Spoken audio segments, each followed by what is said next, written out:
Well, we're here almost 10 years later and GTA Online is still kicking. It's actually kicking pretty damn well. In this video, though, I want to go over the best investments a new player can make in GTA Online in 2023.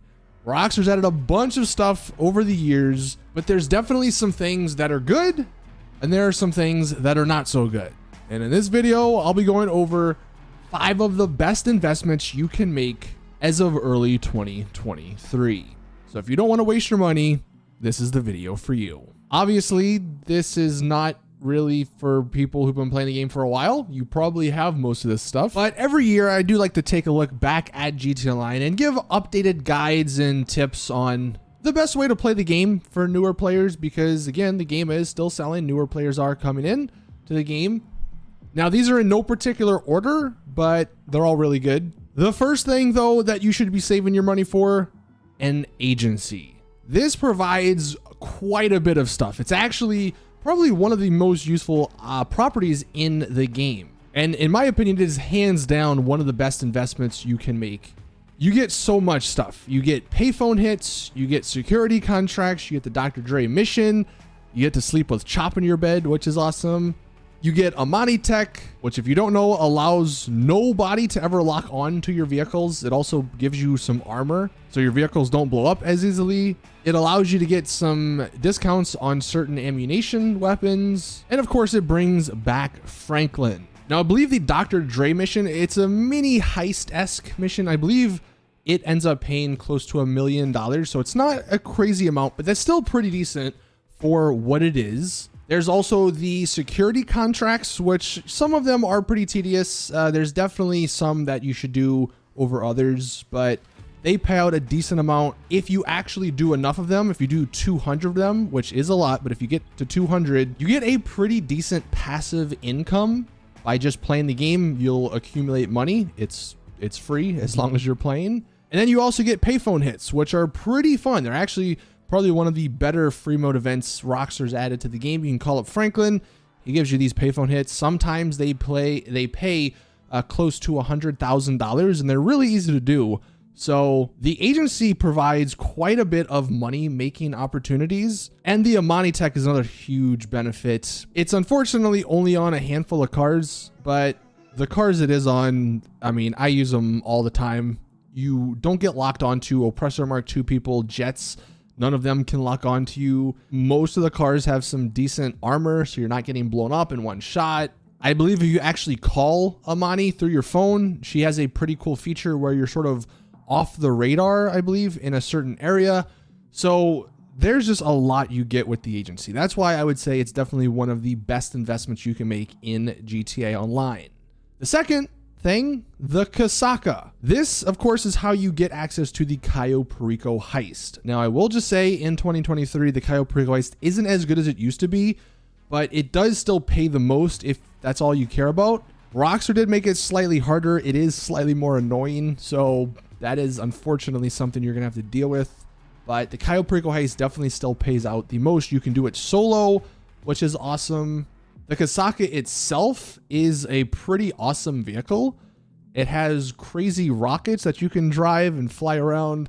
It comes, well, maybe you have to buy it, but once you buy the Sea Sparrow, you get that inside of the Kasaka, which actually allows you to call a helicopter through the inventory menu anywhere, and instantly it spawns right next to you. That, of course, is such a handy feature for a number of things, just getting around the map, getting back to your Kasaka.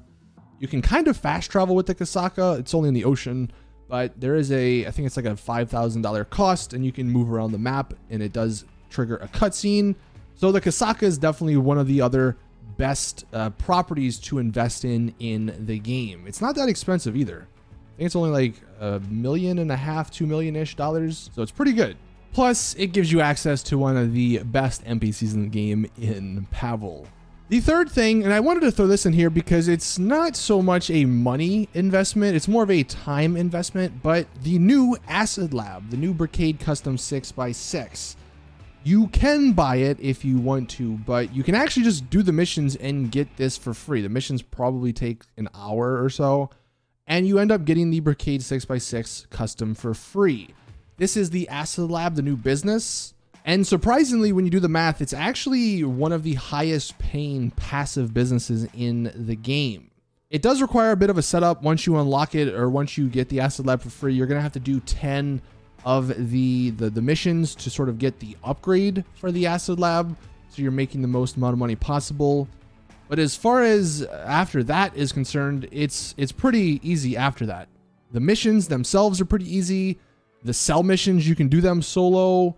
It actually comes with a bike, which you can, through the interaction menu, call anywhere. It does not count as a personal vehicle.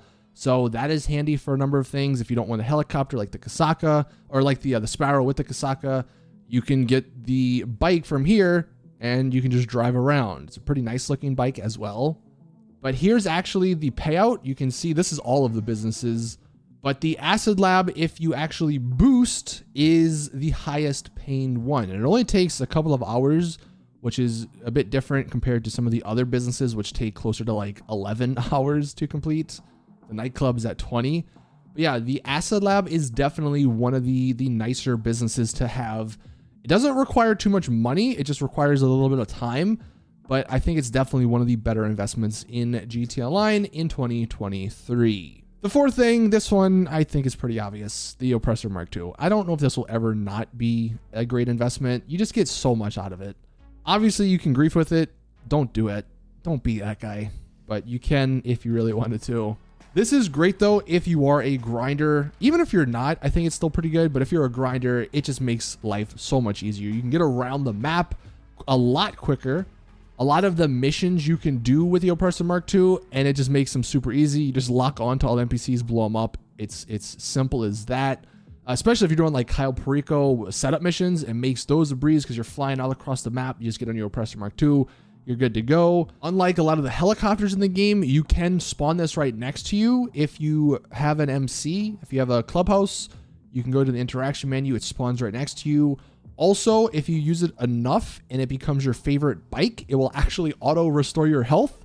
So if you're getting shot at, you just ride on the bike and you'll get back to full health in no time. It's such a great investment. The only sort of additional thing you might need is the Terabyte, because that's how you upgrade the Oppressor Mark II. And I think that's also how you put weapons like the rockets on it. That does come with an additional cost, but the Oppressor Mark II is definitely one of the things you should try and get.